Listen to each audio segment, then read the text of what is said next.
আৰু আপোনালোকে সকলোৱে চিনিয়ে পায়, দাদা একজন আছে মোৰ লগত, মানে তাত লগ পোৱা নাই, আমাৰ তাত ইয়াত লগ পালোঁ। আৰু ইফালে দাদা, কি খবৰ?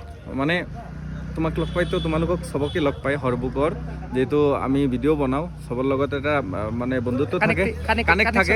কিন্তু আজি ইয়াতে আহি তুমি মাত দিছা কাৰণে থেংক ইউ তোমাক। আৰু হৰৰ টাইপৰ যিসকলে দাৰ্জিলিঙত আহে, এইটো জেগা মিছ নকৰিব ভাই, একদম অচম, মানে পেচা উচুল, মতলব ऐसा होगा, পেচা উচুল। और আপোনালোকে আহক আৰু আহি এই জেগাখিনি, আৰু পিছফালে এইটো যে চাইছে আপোনালোকে, জুবিনদাৰ এটা নাম লিখি ইয়াতে গামোচা এটা থৈ দিছে, এনেকৈ বান্ধি থৈছে, বহুত ভাল লাগিছে। জয় জুবিন দা, জয় আই অসম। কোনদিনা আহিলা? আজি নহয়, আমাৰ হ'ল 4 দিন মান হ'ল। 4 দিন তো ঘূৰিলোঁ। জেগাবিলাক ভিজিট কৰি আছে, আপোনালোকে চাব।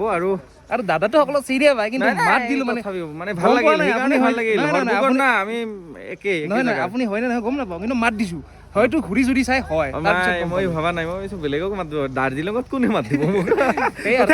Thank U.